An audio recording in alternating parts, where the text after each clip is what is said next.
So some of you may be wondering why are Sanctum Squad posting really janky Crystal Beast combos. So the whole backstory behind this is just simply that Crystal Beasts were actually my first ever deck in the Yu-Gi-Oh trading card game. I'd had interest in Yu-Gi-Oh before actually like picking up a Crystal Beast deck and learning to play, just from the anime and whatnot. I did own cards, I just never really knew how to play the game. And it wasn't until I actually saw the Crystal Beast archetype and Jesse Anderson in the anime that actually made me want to learn how to play the deck, because there was just something really unique and charming about this deck, especially for its time period, that just sort of drew me in. So the Crystal Beast deck is pretty much like the start of my like Yu-Gi-Oh story, and for that reason I'm quite like sentimentally attached to it. So imagine my excitement when Konami announced the Crystal Beast structure deck this year. They just so happened to announce it on my birthday as well, and it was probably the best like birthday present Konami could have offered to me, to be honest.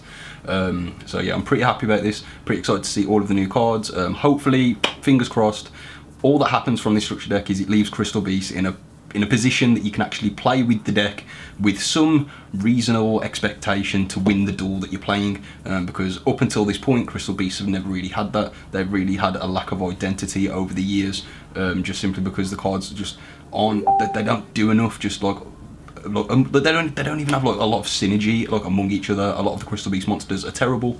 The spells are really good, the traps are like, one of the traps is amazing, but the other one's really sort of weird and like strange. But yeah, so me and some other fellow duelists from the Crystal Beast Duelist Facebook group have been trying to like sort of make combos that will just summon Rainbow Dragon Overdrive, because they are equally, if not even more so, excited than me for this support.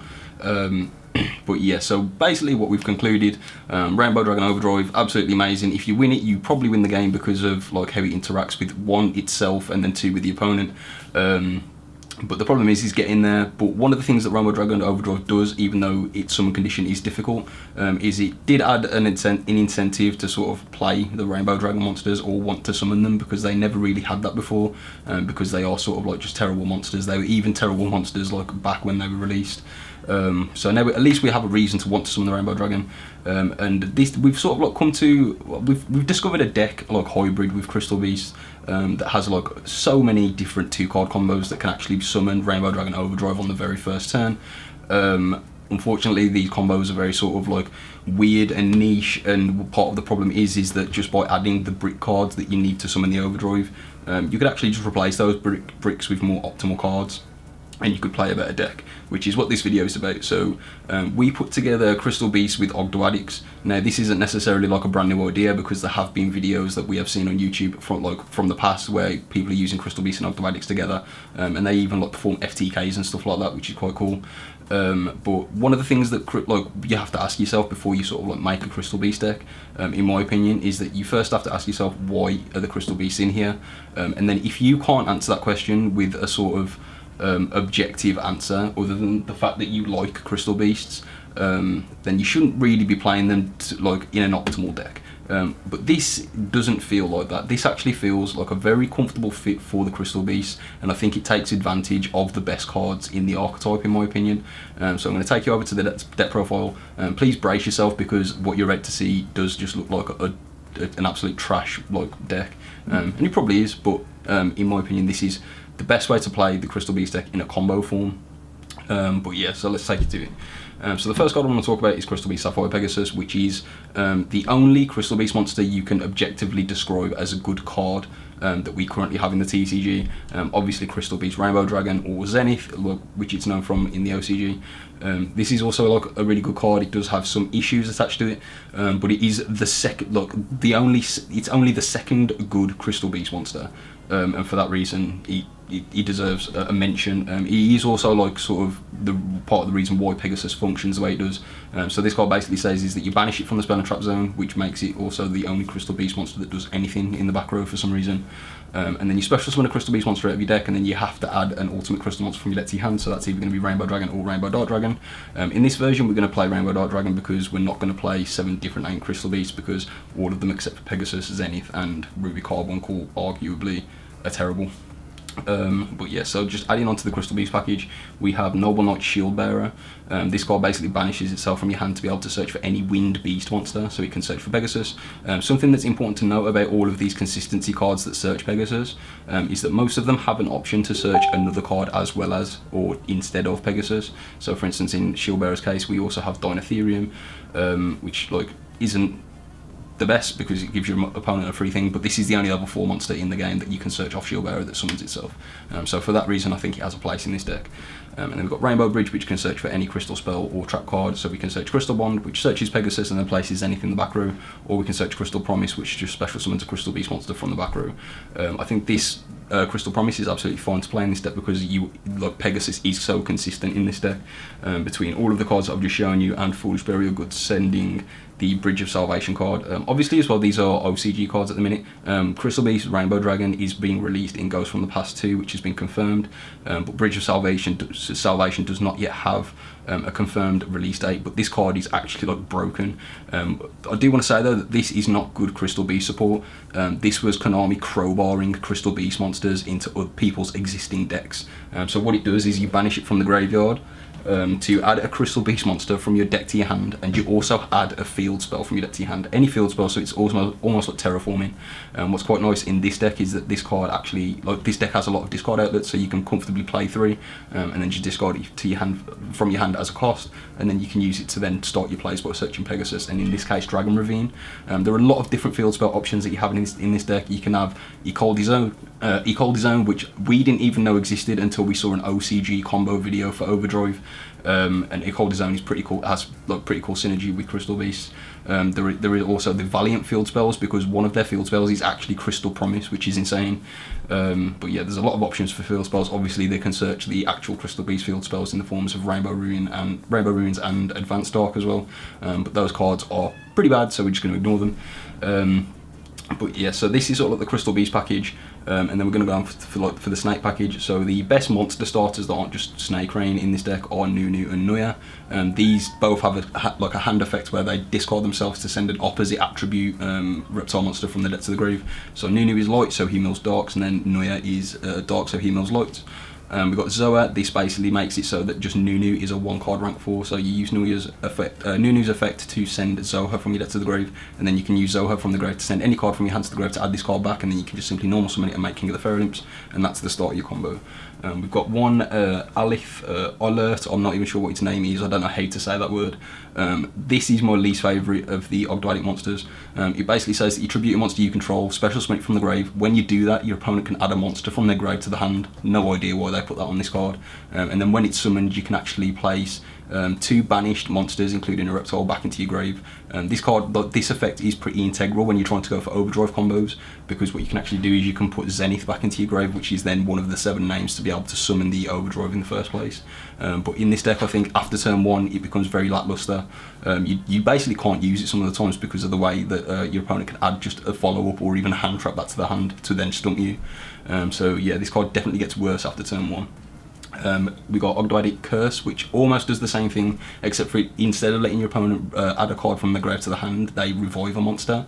One of the the reason why this one is just much easier though is because this one also summons an Ogdoadic out of the graveyard when it's summoned, this way anyway. So then it's like you'll summon Nuya, and then Nuya's effect will trigger, which then search an Ogdoadic spell, and then you sort of extend from there. But one of the better things about this card, like letting your opponent revive a monster, is that because the monster's on the field, you can actually out the monster, whereas when they add a card back to the hand, it's really difficult to like sort of counter that monster without just simply like making a negate for it. And then we've got Reptilian Coatl, who is basically just the it's just an extender, but it's also a tuner, so it gets into like Omega in this deck's like case, or it can go into Chaos Ruler or Savage Dragon if you want to play those cards. And then we've got Night Sword Serpent, which is a TCG exclusive card which came out in one of the most recent sets. I've actually been wanting to play with Ogdoadics with this card for a while now, but just never really found an excuse to. This was the excuse. This deck feels like sort of like grey as well, and this card helps the Ogdoadic package so much, and I think it helps it in the context of any Ogdoadic deck as well. Basically, what it does is it says that when it's sent to the graveyard by a card effect, it like revives itself and then it banishes itself when it leaves the field. But this is the first reptile monster that actually does something outside of Ogdoadics when you mill them. So like it makes cards like Snake Rain, Water Lily, just like so much better. Like especially Water Lily, because it basically turns Water Lily into almost like 2 level 4s on the field for free. And so for that reason, this card is like great. This is also one of the only cards in the deck that you don't want to draw though. Just like Rainbow Dark Dragon, this is a card that you can't sort of like use properly if you do open it. So this is one of the only true bricks, along with the Rainbow Dark Dragon, like I said. And then we've got 3 Water Lily and 1 Ogdoadic Serpent Strike. So this Serpent Strike card, it might read like pretty iffy and bad, but what this card does is it actually adds a lot to the Ogdoadic engine. So with before, when we only had Water Lily, it meant that anytime you opened Water Lily or had to use it as your combo starter, your Nuya basically did nothing, because every other Ogdoadic spell trap card is trash. So this card adds just a really nice second search option for the Nuya. This card does also come up specifically in like some combos where like you actually use the mill effect and whatnot, because this card does let you mill a reptile if a card on your opponent, like if your opponent sends a card to their grave, which is quite cool. And then we've got a Raid Raptor package. There are a few players, there are a few Crystal Beast players that have been playing this deck, or learned, like, starting to play this deck, who are actually just not including these. I think that's fine. I personally really like them because I think they add a lot to what you're going to be doing, like in the sort of like second phases of your turn. So like the first phase is you're just trying to build Feral Imps, you're trying to use the Reptilians, the Ogdoadics even. But then you sort of lose gas if you don't play another sort of like extra deck extender, and I think the Raid Raptors do that really well, especially because of Soul Shade Force. In this deck specifically, I'm trying Beatrice at the minute just to see what sort of like combos I can do. But Cyber Dragon Infinity is absolutely just like a solid replacement if you don't want to play the Beatrice. I might end up playing the Cyber Dragon Infinity myself. I just want to make sure that Beatrice isn't the correct one first. And then for the just sort of like miscellaneous stuff, so the one miscellaneous card is basically like Snow, and then like the Gammas at the end you can see. Snow is actually a huge part of this deck. You can see that we have Shooting Roycer Dragon, we have Curious, we have the Vampire, which randomly mills, we have Beatrice, which mills. So we have like a lot of ways of putting Snow into the grave, and this deck does put a lot of cards into the grave like anyway, because you go through all of these extra deck monsters like so fast. All of the extra deck monsters are like almost like +1s, so they get you another card for Snow. So I think Snow is like a very sensible like way to sort of like put a spine into this deck. And then we've got like the dragon portion of the deck. So we have Destrudo, Darkworm, we have Diablos and Levianeer, and then they also go with the melodies. But talking about Destrudo first, so obviously you have a lot of access to Dragon Ravine, and if you don't play like the most basic, generic, like good dragons that are in, like good effects in the grave, that have good effects in the grave, you're not going to be able to like use Ravine properly. Destrudo also just instantly makes Shooting Riser, which then mills Snow, so it's pretty easy. Darkworm is just so that you can like mill it off Ravine like at the start of your combo, because like 2 level 4s, you can combo with 2 level 4s in this deck. So like any hand before very good for example will add like Ravine and Pegasus. You can then use Ravine to mill Darkworm, which summons itself, and then you can normal summon Pegasus, play Zenith, and then you can sort of like combo from there. Diablos, I want to talk about like this whole package together, because this is something that I'm not too sure of in this form. I really like the Diablos. I've actually been inclined to play multiple Diablos, just because of how this card interacts with the Ogdoadic monsters, because they have to tribute monsters you control to summon themselves. And the first one you actually summon tributes a dark monster because you tribute Feral Imps. So this card is always live. Your opponent Nibiruing you also triggers Diablos. And then because we are playing like Omega and things like that, it's quite nice that you could potentially get hand trapped. You could then summon Diablos, make them put another card from their hand to the bottom of the deck, or the top or bottom, and then you can like Omega to take another card, and then like we play Lambda, which can get Gamma, and then like you can sort of see like where the win condition is there. But like Melody, I'm only playing Melody because it's a great discard outlet. But the thing that I don't really like about Melody is that this is very much like a secondary like piece. So like if you compare this to something like Chaos Space, you'll use Chaos Space, you'll grab Collapse Serpent or Wyver Burster, and then you'll instantly summon it and start playing with it. Whereas with Melody, you need setup to play with the monsters that you're searching. So for that reason, I'm not too keen on the Melody itself. But yeah, and Levianeer as well adds on to the like the Omega thing as well. So like with Melody, like it is like the highest ceiling card, because it means that you can take a card with Diablos, you can take a card with Legionnaire, and then Omega as well. But I'm just not really sure if this card is like good enough in like the context of your starting hand to play. Double Dragon Ravine, I think you can play this card at any number in this deck. I personally wouldn't play 1, because then it does become a hard brick, because if you draw it, you then can't like resolve your salvation. You could play like 1 Ravine and then like a different field spell if you wanted to though. And then these 2 cards here were literally like the 59th and 60th cards into the deck. Just more ways just to instantly send Darkrai onto the grave, in terms of like Dragon Shrine, like mainly. But then with Foolish Burial, you can obviously do sort of way more creative things when you think about like milling Zephyros, or you could even mill this Snake dude. So yeah, that's fine. I think Dragon Shrine could actually potentially like be bumped in this deck if you can find cards in here that you want to cut. Like if you want to chop these Wing Beast like cards, you can actually like put more Dragon Shrines in. And then Gamma, this is like the only Gamma second card, and this is like one of the problems with this deck list specifically. But I think Gamma is absolutely broken in this deck because of the amount of bait. So you've got Snake Rain, you've got Bridge of Salvation, like off of Foolish Burial Goods. These are all cards that your opponent actually has to Ash Blossom. And so it's quite nice that if your opponent just ashes you willy-nilly, you can Gamma and win the game basically. And then we've already talked about Snow. So King of the Fairy Lymphs is one of the best XYZ monsters in this extra deck. It's the first one you summon. I think it's the second one you summon most of the time. A third one does actually come up in a few combos, because what you'll actually do is the first one will usually search Nuya, the second one will search Nunu if you didn't already get it, but then it does come up that you sometimes want a third one to search for the Reptilian Quattle, who I've just cut from the deck, sorry. And then we've got double 4 Strix, so you have to play 2 if you are playing a rank up magic to set off the Y Strix. So yeah, so otherwise you can play 1 if you don't want to play like the Raid Raptor package. I definitely think that you should play Zeph at least in this deck, as well as 1 4 Strix, because I think it adds too much, especially in the context of like field spells and stuff. So yeah, you can sort of like mess around with that ratio. Redoer is here for a very specific, like it's a really weird reason. So you summon it, 1, it triggers Lambda, which is obvious.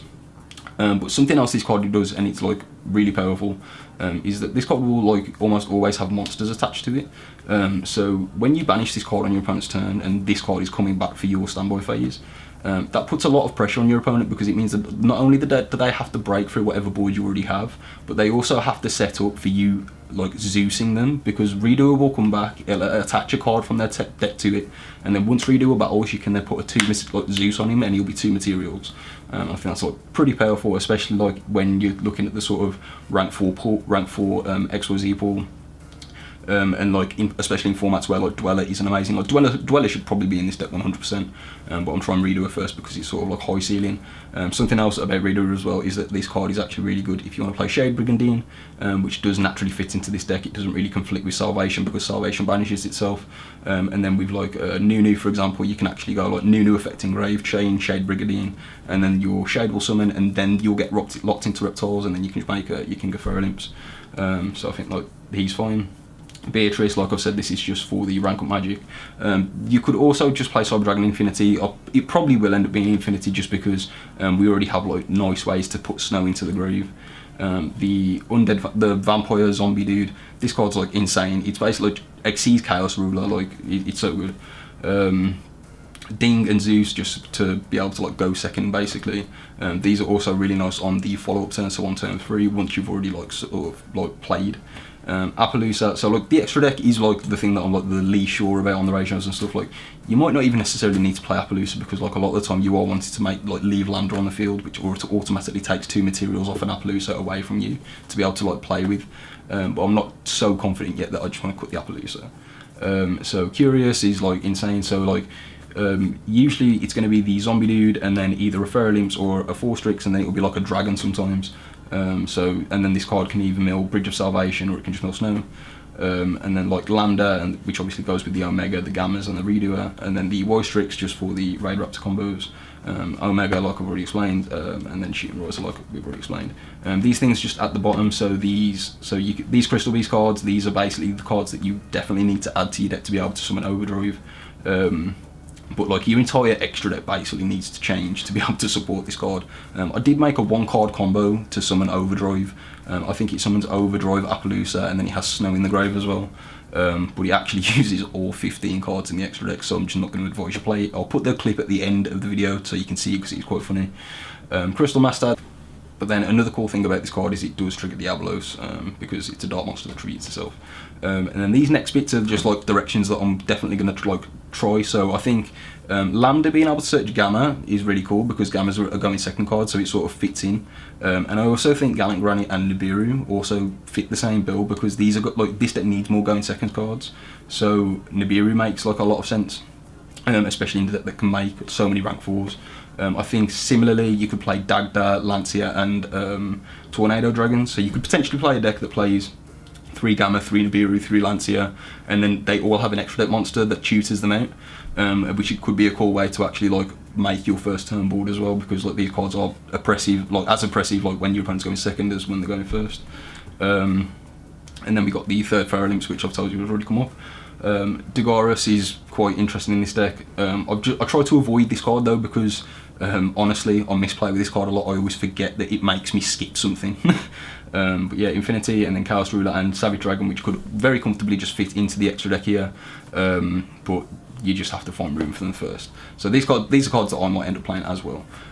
So yeah, I think that's it for the whole sort of like Crystal Beast discussion. I'm really excited for the structure deck. I'm hoping the next version, like the next cards that get revealed, give us some sort of light on how we're going to summon Overdragon a little bit easier.